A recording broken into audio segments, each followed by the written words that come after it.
ಜೋಗ ಜಲಪಾತ ಅದೆಷ್ಟೋ ಬಾರಿ ಲಿಂಗನಮಕ್ಕಿ ಜಲಾಶಯದ ನೀರು ಹೊರಬಿದ್ದು ಈ ಜಲಪಾತಕ್ಕೆ ಜೀವ ಬಂದು ಮೈದುಂಬಿ ಹರಿಯೋ ರುದ್ರ ರಮಣೀಯ ದೃಶ್ಯಗಳನ್ನ ಕಣ್ತುಂಬಿಕೊಳ್ಳಬೇಕು ಅಂತ ಪ್ರಯತ್ನ ಪಟ್ಟರೂ ಸಾಧ್ಯವಾಗಿರಲಿಲ್ಲ. ಆದರೆ ಇವತ್ತು ಲಿಂಗನಮಕ್ಕಿಯಿಂದ 36,000 ಕ್ಯೂಸೆಕ್ ನೀರು ಜೋಗದೆಡೆಗೆ ಹರಿದು ಬರುತ್ತಿದೆ ಅನ್ನೋ ಸುದ್ದಿ ಸಿಕ್ಕಿತ್ತು. ಆತುರದಲ್ಲಿ ಹೊರಟು ಅಲ್ಲಿಗೆ ತಲುಪಿ ಅದರೆದುರು ನಿಂತಿದ್ದೆ. ಒಮ್ಮೆಲೆಗೆ ಆ ದೃಶ್ಯವನ್ನ ಕಂಡವನಿಗೆ ಆ ಜಲಪಾತದ ಸೌಂದರ್ಯ, ಅದು ಹರಿದು ಬರುತ್ತಿದ್ದ ಗಾಂಭೀರ್ಯ, ಧರೆಯಿಂದ ದಿಗಂತದೆಡೆಗೆ ಮಾರ್ದನಿಸುತ್ತಿದ್ದ ಭೋರ್ಗರೆತ, ಇದೆಲ್ಲದರ ಮುಂದೆ ಸೋತು ಶರಣಾಗದೆ ಬೇರೆ ದಾರಿ ಇರಲಿಲ್ಲ. ರಾಜ ರಾಣಿ ರೋರರ್ ರಾಕೆಟ್ ಜೊತೆಗೆ ಇಡೀ ಸೈನ್ಯ ಸಮೂಹವೇ ಬಂದಿಳಿದಿತ್ತು. ವೈಭವವಾಗಿ ದುಮ್ಮಿಕ್ಕುತ್ತಿದ್ದ ಅವುಗಳ ರಭಸ ಅದೆಷ್ಟೋ ಧೂಮಕೇತುಗಳು ಒಂದೊಮ್ಮೆಗೆ ಬಂದಪ್ಪಳಿಸಿದಂತಿತ್ತು.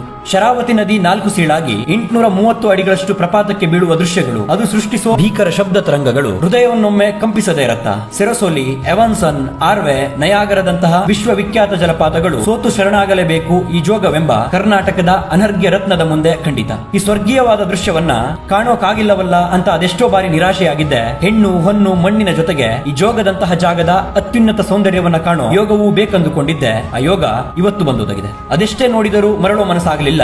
ನೋಡುತ್ತಾ ನಿಂತಷ್ಟು ಹೊತ್ತು ಲೋಕದ ಪರಿವೆಯೇ ಇರಲಿಲ್ಲ. ನನ್ನೊಳಗಾದ ಅನುಭವಗಳನ್ನ ಹೇಳೋಕು ಸಾಧ್ಯವಿಲ್ಲ.